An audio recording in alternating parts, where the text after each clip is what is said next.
tayo ng Math-aral. Sa Math, walang maiiwan. Math-sayang Math-aral, tayo ng Math-tuto upang ika'y umasenso. Maging matyaga, maging matalino, halina Math-aral na tayo. Maging matyaga, maging matalino, halina Math-aral na tayo. Halina Math-aral na tayo. Halina Math-aral na tayo. Halina, halina, halina, aral na tayo.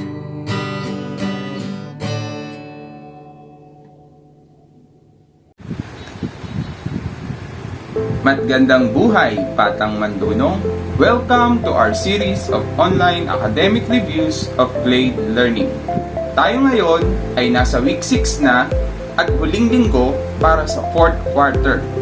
Ngunit, bago tayo magpatuloy, nais ko pong pasalamatan ang pinakamasipag naming Education Program Supervisor, Mr. Restituto Ayrodelas, at sa aming napaka-supportive na School Principal, Miss Gigi Gibulianday, sa pagkakataong maging bahagi ng proyektong ito.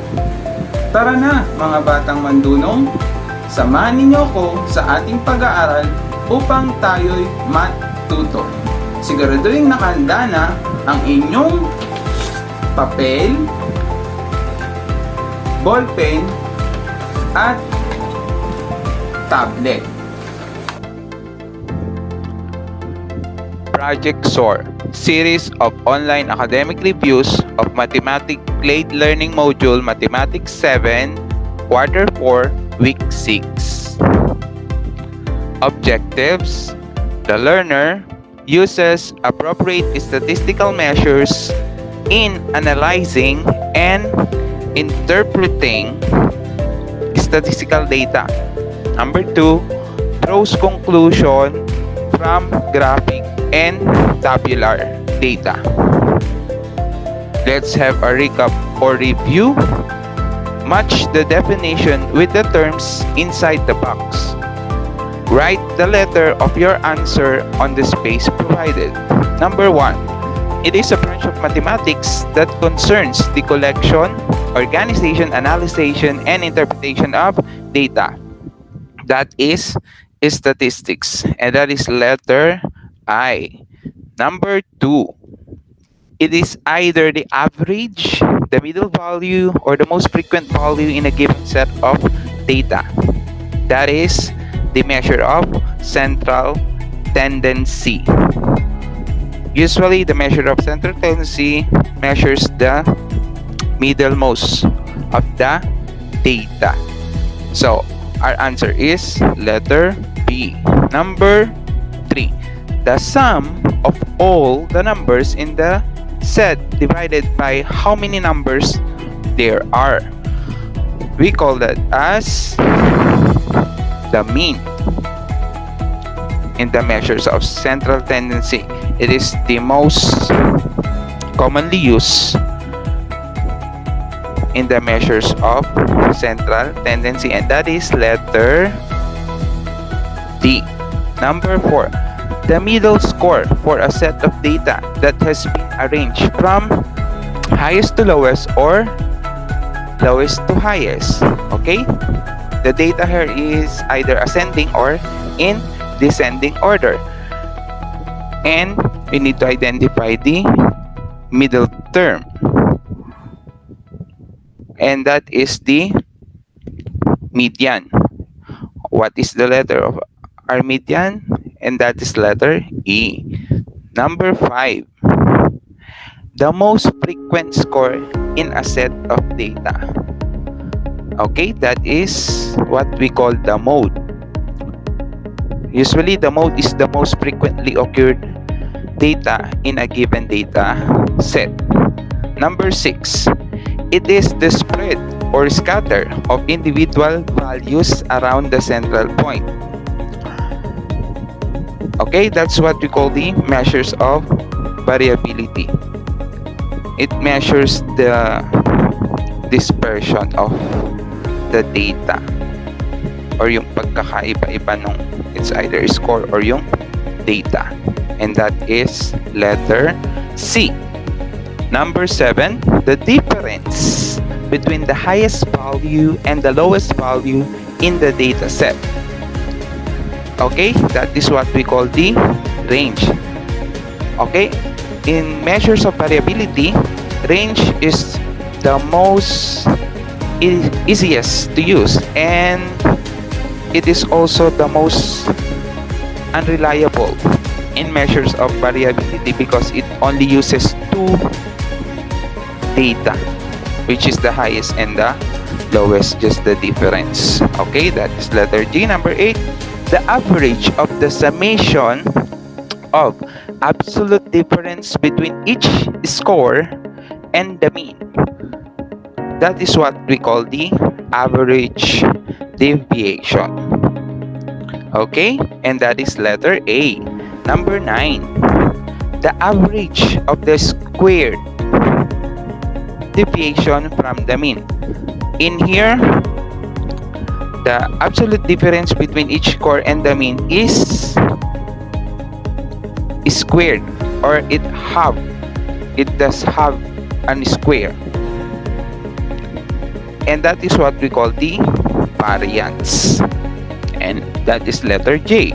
Number 10, it represents an average variability of the distribution.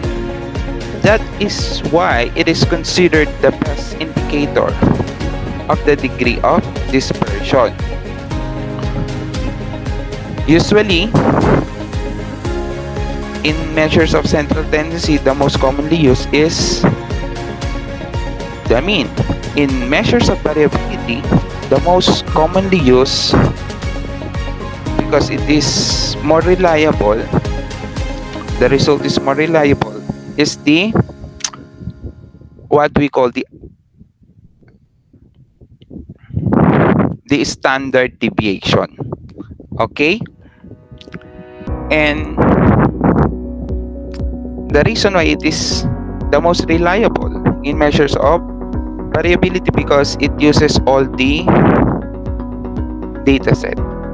Okay, just like the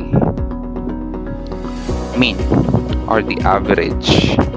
Okay, let's proceed to, okay, that's letter H. Let's proceed to our lesson. Today, we will study a graph and a table and the important basic computation of data such as central tendencies, mean, median, mode, and outlier analysis. Okay, let's find out soon what is an outlier analysis, the mean, median, mode of ungrouped data, and graph and the table. Okay, our lesson: using appropriate statistical measures in analyzing and interpreting statistical data and drawing conclusion from graphic and tabular data. So we have two ways in representing statistical data.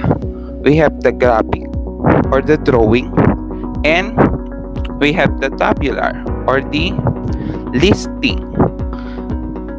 Okay, in listing or in tabular, we have rows in columns, while in graphic, we have here line graph, bar graph, pictograph, ogive, and the like.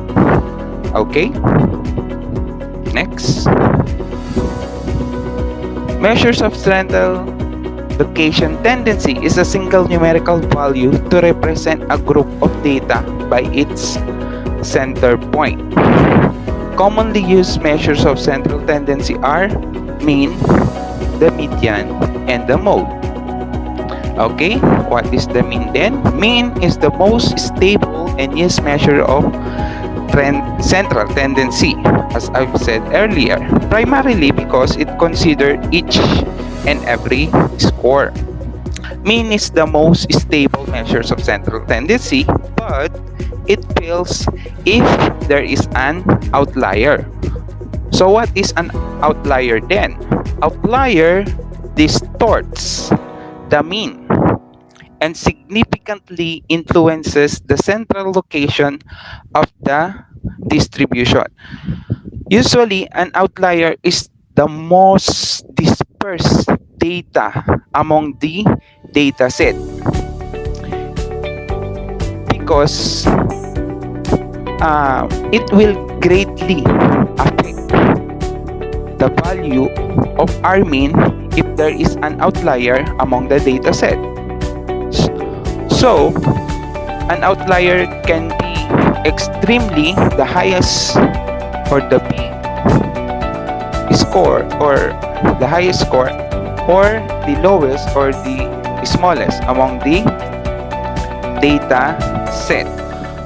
Okay? So, what are we going to use if there is an existing outlier in our data set?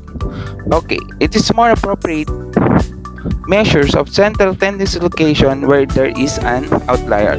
Okay, we will use the median or the middle data value in distribution when the scores are arranged from lowest to highest.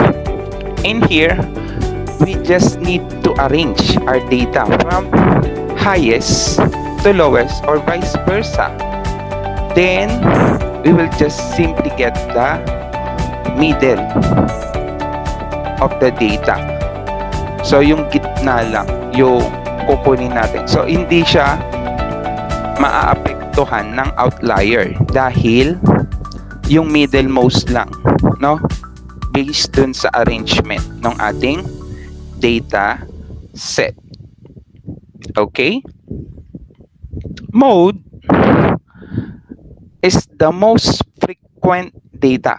Okay? Mode is the most frequently occurred among the measures of central tendency. It is the most existent. It follows the concept of plurality and support the idea of central position must be where the most scores are. Okay, it is easiest to spot. Used in terms of statistical treatment of data. Usually, the mode is more obvious among the dataset. It could easily be determined because they occur more often, okay, or frequently.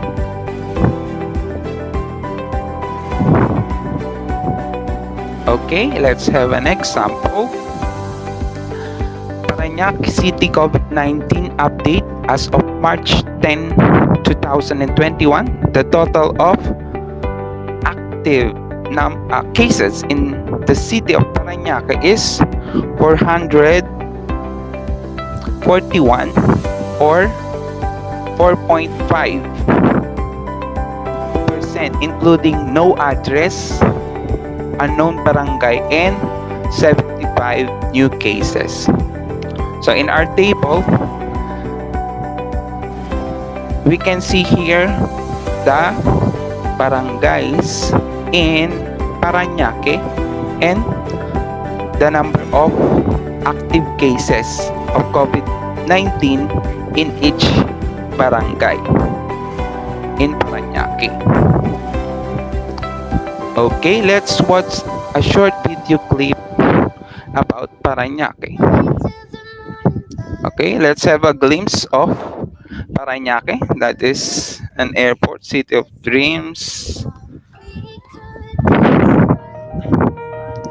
Okay, let's spot some of barangays in Parañaque.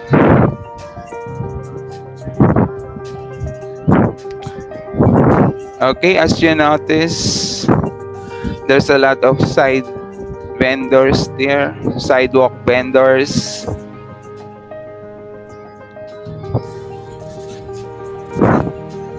And they are wearing face masks.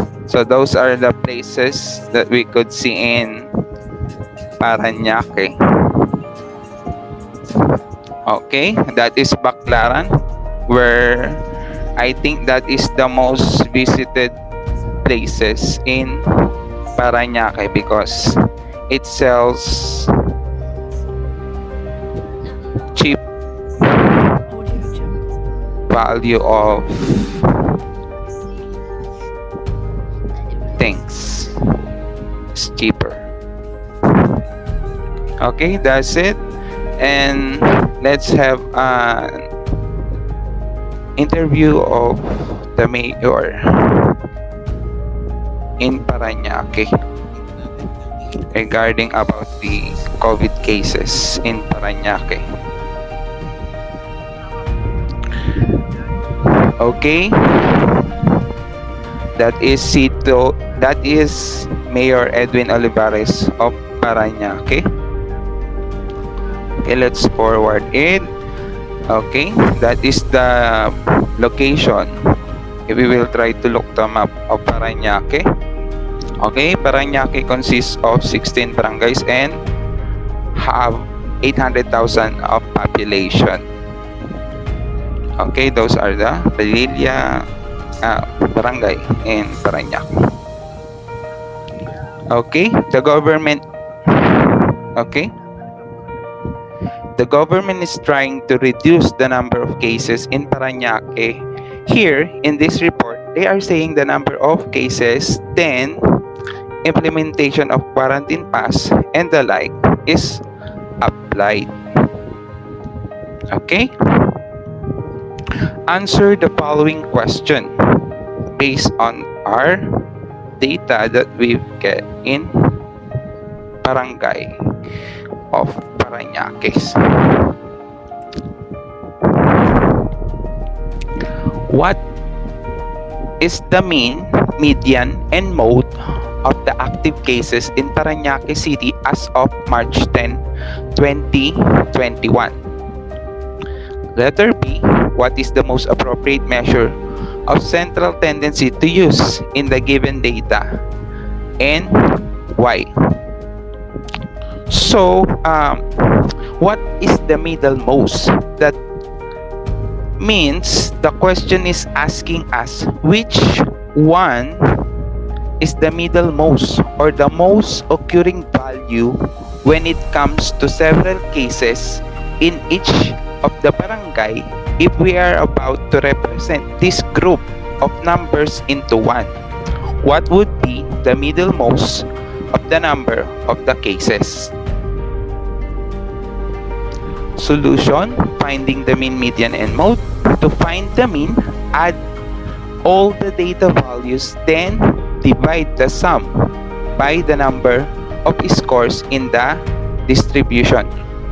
Unconsciously, we are doing this computation if we are trying to get our average every quarter in our grades. Okay, we will just simply add our grades in each subject and divide it to the number of subject, and that's how we get our average, which is the basis of ranking of the students in each class. So that is for an ungrouped data. So how do we get the mean in each barangay of Parañaque wherein there are active cases, okay, of COVID-19? So we will just add all the number of active COVID cases in each barangay and divide it by the number of barangay, which is 17. There is an unknown barangay here. Based on the report, we only see 16. So there is included one unknown barangay.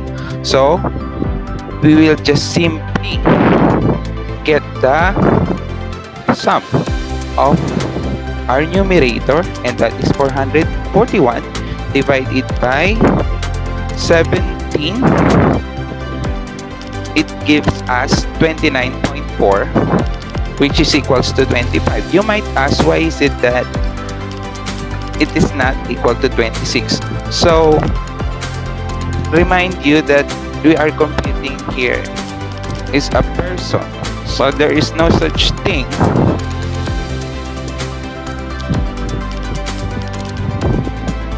a 0.94 human being. Okay, we call that as truncation. Okay, so that's it. So how do we interpret this? This means that if we come across any of the barangays, we expect about 25 persons who has a COVID-19. Okay? Can you follow? Okay, very good. Let's proceed to the next one, which is the median. Okay? First, we need to arrange our data from ascending or descending order. Okay? Since there is an odd number of the scores in the distribution, then the middle score after the data value have been arranged is ascending in this order is the median. Okay, so ang ginawa muna natin dito, in-arrange natin yung ating data from lowest to highest, or pwede ring pabaliktad, highest to lowest. And then, after nating ma-arrange ang ating data set, yun yung first step, i-arrange yung data set from highest to lowest or vice versa, we will identify or we will locate our median. Okay, how do we locate our median? We use the formula n plus 1 all over 2, where n is the number of observation, or they might call it the number of data set. In here, they call it the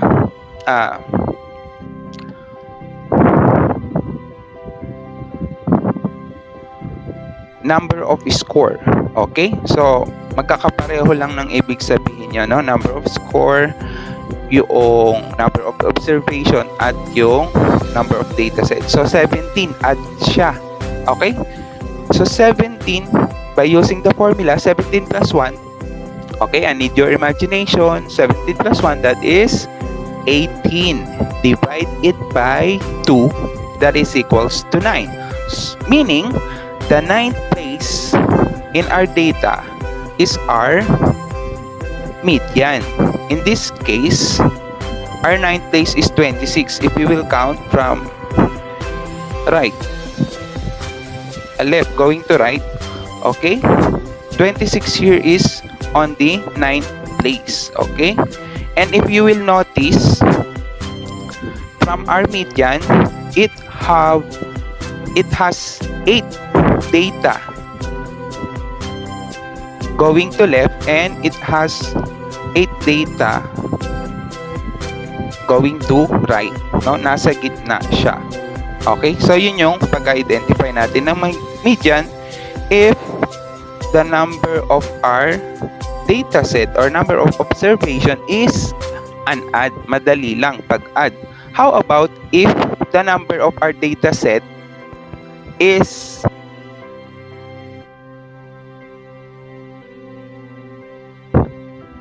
uneven? Like for an instance, we will exclude 82. Tanggalin mo natin yung 82. Huwag mo natin siyang isama. Okay? Ngayon,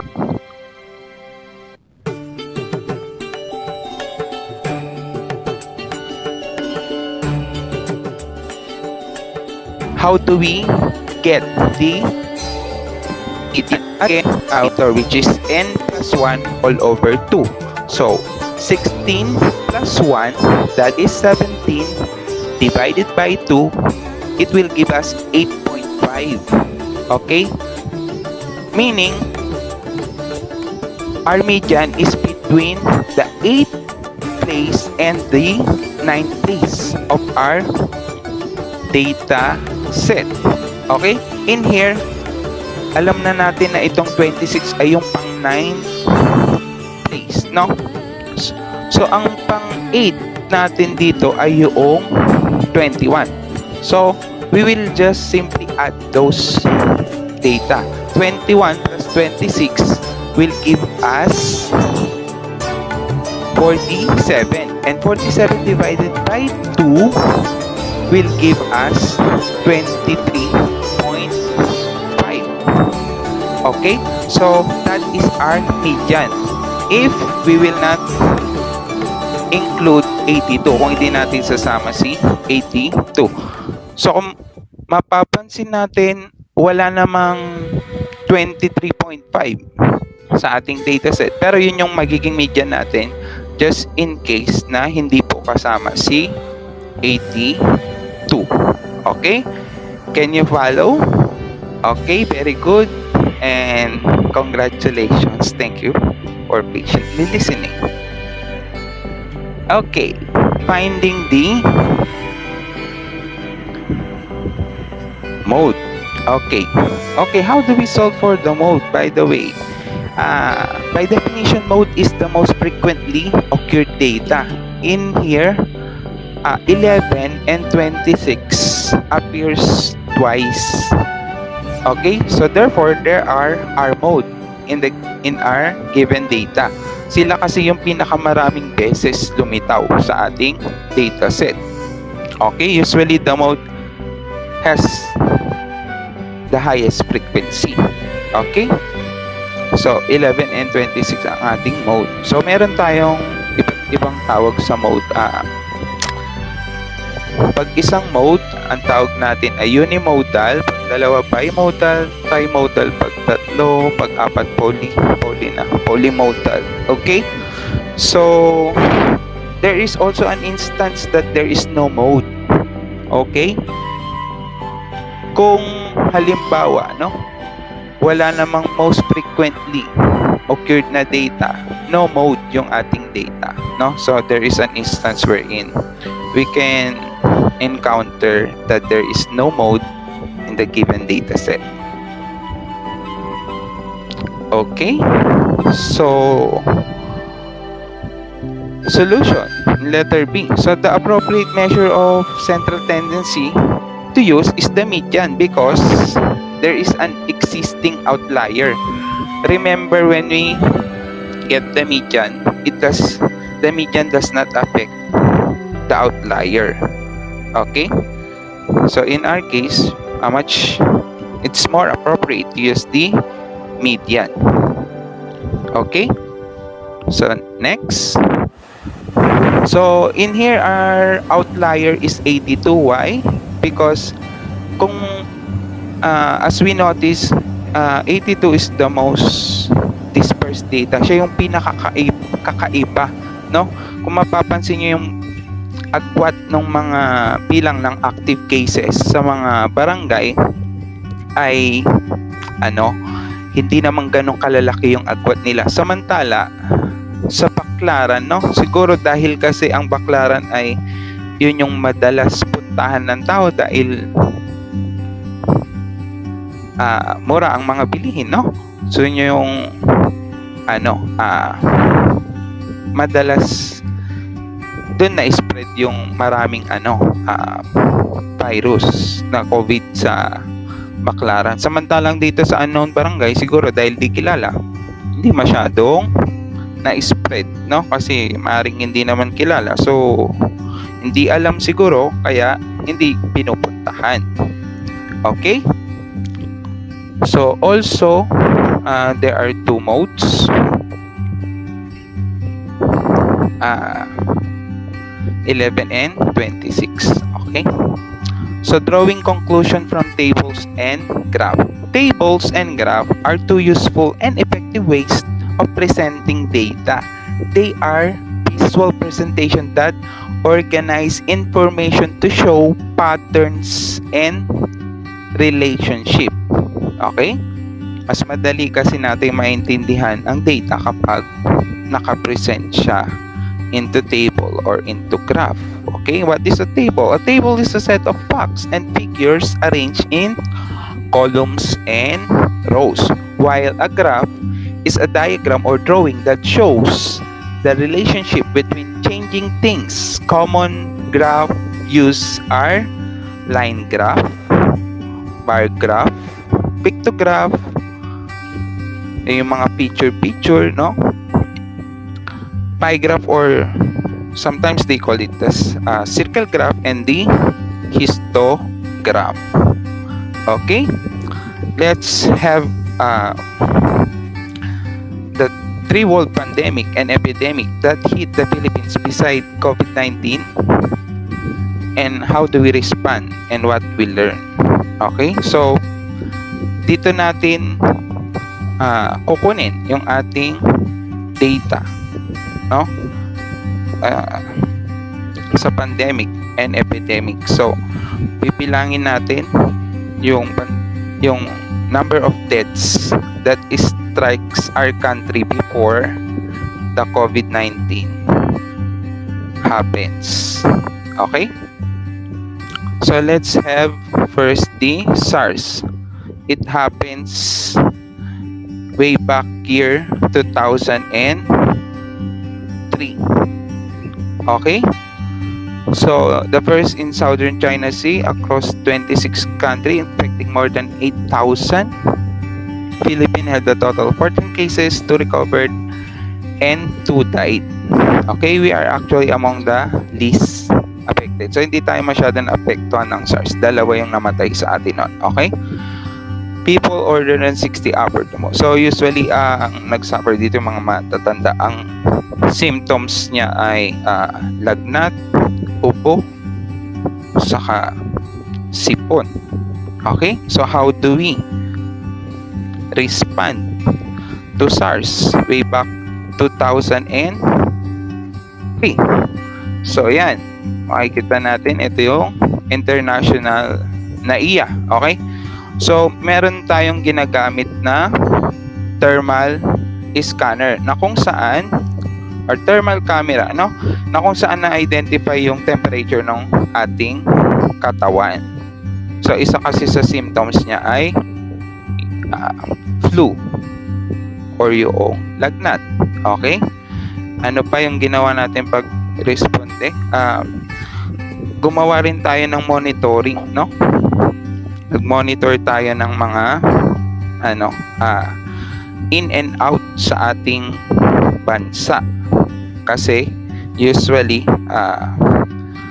na ita-transfer ito ng mga parot parito na sa iba't ibang lugar. Okay, so next, what we learn, okay, we need to use face mask when traveling on a plane. So in-implement na ng pagsusot ng face mask. Meron na 48 years old na Caucasian, no, hindi siya gumamit ng face mask. Yung katabi niya nagka-diarrhea siya, then after that, no, yun yung cause nung kanyang kinamatay, no, a week, 2 weeks later. So kung hahayaan natin ito, it can cause or it can lead us to death also. Okay, the Spanish flu that happens way back 1918 to 1919, okay, ravaged the world. Okay, considered one of the deadliest pandemic to hit human, killing approximately 50 million. So ito yung deadliest na pandemic na nangyari globally. Yes, okay, mas madami pa yung pinatay nito kaysa sa namatay sa World War II. No, nangyari ito noong pagtapos na yung World War I. Okay, so how do we respond sa Spanish flu? No, paano nag-respond ng mga tao noon? Okay, ang ginawa po nila ay katulad nung ginawa natin ngayon, no? Bawal muna ang mga outdoor movement, mga amusement park, bawal po muna ang pagpunta sa mass gatherings, no, yung mga concert na kung saan magkakaroon ng madaming bilang ng tao, no. So madali kasing mai-transfer siya. It can transfer to human. Okay, so Spanish flu, what we learn yan, gumamit na sila no na PPE, ganun ka deadly, no, ganun kadelikado ang Spanish flu. Kailangan covered lahat ng iyong katawan para hindi ka ma-infect. Okay? Katulad ng ginagawa natin ngayon sa pag-response sa COVID-19, no? Nag-PPE din ang ating mga healthcare workers. Okay? Tapos, isa rin ito sa history na pinaka nakakatakot na nangyari, no? Okay? H1N1, also known as swine flu, nangyari naman ito way back 2009 to 2010. Latest, also known as swine flu. Okay? Combination of virus from pigs, birds, and humans. So, hindi lang ito galing sa baboy, no? Galing dito sa ibon at saka sa tao. Nangyari ito sa 2009 sa United States. 700 million to 1.4 billion globally. Ganun kadami yung na-infect niya. Umabot na billion. Pero, hindi siya kasing deadly ng Spanish flu, no? Ito, madali siyang makahawak pero mataas yung survival rate ng tao. Okay? So, ito yung nangyari sa atin, no? How do we respond, no? Okay, ito yung nire-report niya, yung unang namatay na flu death sa Pilipinas, no? So, 10 years old yung tao, no? Na nagkaroon ng galing Texas. Okay? So, yun, no? Based sa report ni Duke, Secretary Duque, no? Yun yung ikinamatay ng bata, no? Unlike in COVID-19, the younger ones were most affected in this pandemic, no? Dun sa H1N1, also known as swine flu. So dito si Mel Chanco, nire-report niya, no? Yung regarding sa pag-spread ng pandemic. Okay, so what we learned, we need to increase the protection of vulnerable people even without an outbreak. Okay, kailangan natin, kahit wala pang outbreak, kailangan gumawa na tayo ng paraan. Okay, so ano ba yung mga vulnerable people sa atin? Such as young, mga bata, matatanda, mga buntis, at yung mga taong may underlying diseases. Okay, today as the Philippines and the world are on a lockdown, it remains to be seen how we'll overcome this pandemic. So we hopefully this pandemic will come to an end. Okay, let's examine the table below and answer the question that follows. So ito yung mga namatay na epidemic, na pandemic and epidemic, no? Ito yung mga bilang ng taong namatay bago mag-strike yung COVID-19 na pandemic, no? So ito yung mga pandemic and epidemic na nag-strike sa Pilipinas at yung bilang nung namatay. Okay, sa SARS meron tayong dalawa. Sa Spanish flu, di ba 50 million yung pinatay nito globally? Sa Pilipinas, umabot ng 85,000 yung namatay dito sa bansa natin. Okay, so let's answer the question. What is the table all about? Okay, the table is all about the pandemics and epidemics, no, that happens in the Philippines before the COVID-19. Okay, number 2, which of the pandemics and epidemic have the highest and least appropriate number of deaths? Sino daw yung pinaka mataas at pinaka maliit. Okay? Based sa ating table. Okay? Spanish flu has the highest number of deaths, while SARS has the least approximate number of deaths. Okay? Number 3, what conclusion may be drawn from the table? Okay? We therefore conclude that among those pandemic, Spanish flu is the deadliest, no? Siyempre, no? Siya yung pinakamarami ang namatay. Okay? So, we thank God because even those a lot of things happen, okay, we are still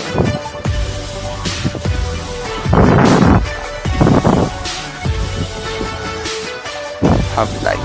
Okay, so activity, answer those questions during your asynchronous time. Okay, so these are the questions in your activity 1. Okay, these are the questions in your activity 2. Okay, let's just scan it. Okay, those are the questions in your activity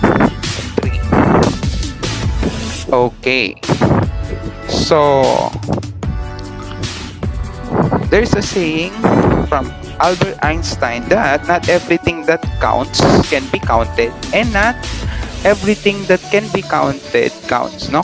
Kung ililiwat natin ito sa salitang Tagalog, hindi daw lahat ng nabibilang ay may halaga, at hindi lahat ng may halaga ay nabibilang. Okay? I hope this is your reaction after this lesson. Okay, thank you for your attention. Yes, finally over. Thank you for patiently and fairly listening with me. Okay? That's all. Stay safe always, and we should always pray for our safety, the safety of our family, and the safety of our fellow men. Okay, and I would like to congratulate you for finishing this school year, even though we are in a hard situation because of COVID-19 pandemic. Okay? Goodbye, and that's all. Maraming salamat, Batang Mandunong, sa inyong pakikibahagi sa ating series of online academic reviews week 6.